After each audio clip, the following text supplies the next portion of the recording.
My name is Susan Riley, and I'm an arts integration specialist.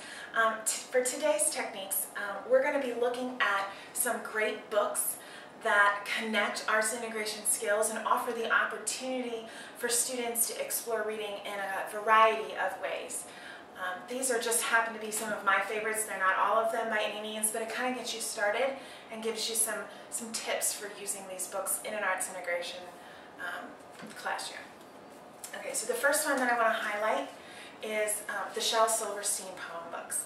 These are absolutely fantastic. You can tell how much I use them because literally they're falling apart.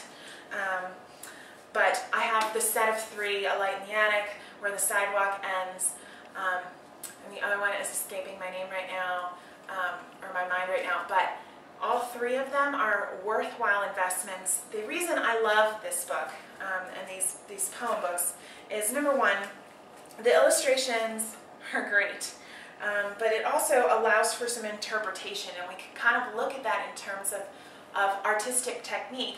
And they're not necessarily a masterpiece, but what they do use is a lot of lines and understanding it. And for small children, especially in elementary school, this relates to them.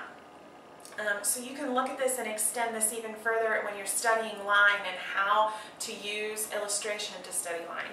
The other thing about these poems, they're usually short enough to read that they capture the essence of the piece right away, and you can use inflection and dramatize these pieces to allow for understanding. It gives students who struggle with comprehension and understanding a sense that they can be successful at that, because these poems capture it so quickly, and by allowing them to read it and use inflection and dramatize these poems, which is, it doesn't take a lot of time at all, it might take 15 minutes, you're giving the students the opportunities to show what they know, and I think that's pretty important. So Shel Silverstein books, a must-have in any classroom.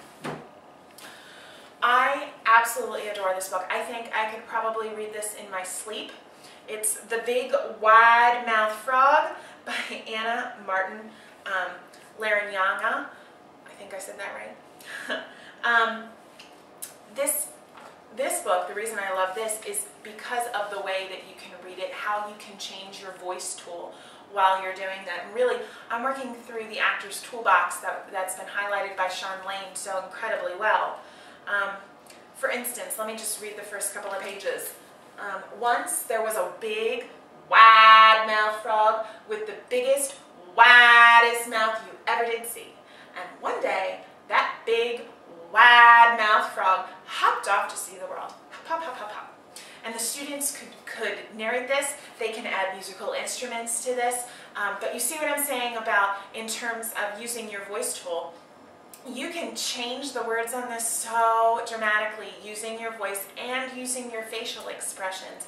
And the kids absolutely love it. And it helps develop understanding text features, understanding characters.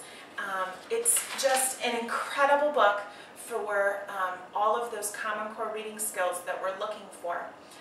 And also for connecting to speaking and listening skills. You will find, if you read this with expression and allow your students to predict and dramatize what might come next, that they're just going to blossom. This book, I'm telling you, is outstanding. So again, it's called The Big Wide-Mouthed Frog. In a similar vein is Way Down Deep in the Deep Blue Sea. And again, you're using the voice tool to kind of help with this. This one's by Valeria Patron, and it goes through using different sizes, understanding through the illustration how things relate to each other. Again, connects really well to speaking and listening skills, understanding rhyme patterns and rhythm patterns within the rhyme, okay? Which really connects well with my last book that I'd like to recommend, Nursery and Playtime Rhymes. Anytime that you can use a nursery rhyme book in an elementary arts integrated classroom, you're going to have a leg up because the rhymes lend themselves so naturally to natural musical rhythms. And so you can add instruments. You could choose not to, but you can have a steady beat going on at the same time. You can add complex rhythms to how you're speaking it. You can add motions to it, games to it. Really, the possibilities with nursery rhymes are endless. And I like this book because it really gives a variety of tales that sometimes aren't as popular. But it also has great illustrations. You can compare this book to The Way Down Deep in the Deep Blue Sea, because this one is using rhymes like this one, but the illustrations are so completely different. So you can use it as a compare-contrast activity. You can have them develop their own illustrations for nursery rhymes to demonstrate understanding in a synopsis kind of way. There's just so much that you can do with this particular book and the other three that I showed here today. So I hope as you're looking to extend your library for your classroom and for books to really use to connect well with arts integration skills, you'll consider these four. Thanks a lot and have a great day.